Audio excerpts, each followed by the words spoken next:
O que acontece quando um Estado brasileiro decide que é mais fácil pedir ajuda a uma potência estrangeira do que ao próprio governo federal? É exatamente isso que está acontecendo no Rio de Janeiro. Sem apoio do Planalto, sem respaldo do Judiciário e praticamente abandonado por quem deveria garantir a segurança do país, o governo do Rio tomou uma atitude drástica e simbólica. Enviou um relatório ao Consulado dos Estados Unidos, pedindo que o Comando Vermelho seja reconhecido oficialmente como uma organização terrorista internacional. Sim, você ouviu certo. O governador Cláudio Castro pediu ajuda direta à administração americana. Um gesto que, na prática, é um pedido de socorro e, ao mesmo tempo, um grito de independência dentro de uma federação que já não funciona como tal. Quando um governador percebe que é mais produtivo bater na porta de Washington do que na porta de Brasília, isso revela algo profundo. O Pacto Federativo Brasileiro está em ruínas, e o que sobra é um Estado isolado tentando enfrentar sozinho um inimigo que domina territórios, controla economias paralelas e desafia abertamente o poder público. O pedido de Castro não é apenas simbólico. Se os Estados Unidos classificarem o Comando Vermelho como grupo terrorista, o Departamento do Tesouro pode congelar bens, rastrear movimentações financeiras e cortar as fontes de financiamento internacionais da facção. Seria, em outras palavras, usar a máquina americana para sufocar economicamente o crime organizado brasileiro. Mas por que o Rio chegou a esse ponto? Porque o governo federal virou as costas.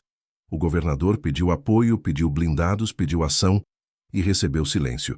Enquanto isso, o presidente Lula repete que as Forças Armadas não devem brigar com bandido, e o ministro da Justiça, Ricardo Lewandowski, argumenta que as facções não podem ser chamadas de terroristas porque não têm motivação ideológica.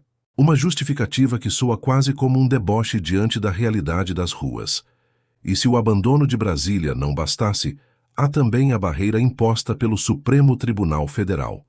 Desde 2020, a ADPF 635, conhecida como ADPF das Favelas, impôs uma série de restrições às operações policiais no Rio.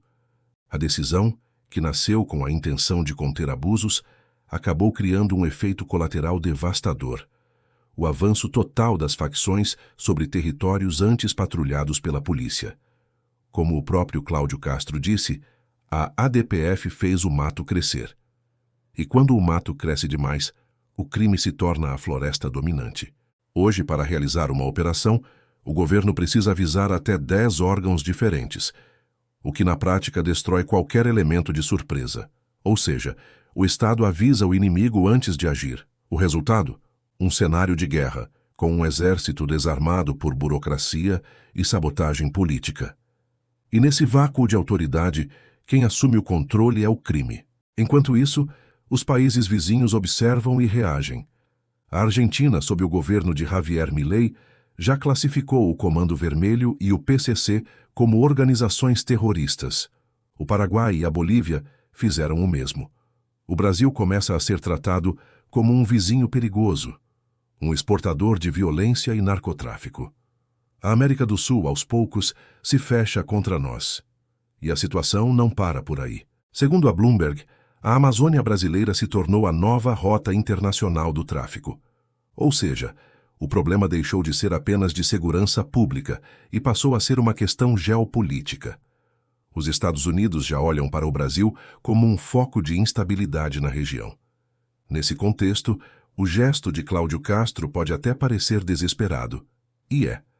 Mas também é um ato de realismo político. Ele entendeu que, se o governo federal não quer enfrentar o crime, talvez seja a hora de buscar aliados que queiram, mesmo que esses aliados estejam a milhares de quilômetros de distância. Enquanto isso, parte da esquerda reage de forma previsível. Deputados e ministros tratam criminosos como vítimas e ignoram o drama das famílias reféns do tráfico. Há quem chegue a pedir um minuto de silêncio pelos bandidos mortos, mas não pelas vítimas.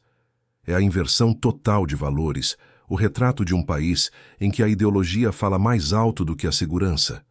No fim das contas, o que essa história mostra é o colapso de um sistema. Um Estado que grita por socorro, Um governo central que finge não ouvir, e uma população encurralada entre o crime e a omissão. O pedido do Rio não é apenas um documento diplomático. É um símbolo do abandono, um alerta de que o Brasil está perdendo o controle sobre si mesmo. E agora a pergunta inevitável: o que você faria no lugar do governador? Diante da omissão do STF e do governo federal, pedir ajuda externa é um ato de traição ou de sobrevivência? Deixe a sua opinião aqui nos comentários. Se esse vídeo te ajudou a entender a gravidade do que está acontecendo, deixa o like e compartilha. O Brasil precisa acordar, porque o que está acontecendo no Rio de Janeiro hoje pode ser o futuro do país inteiro amanhã.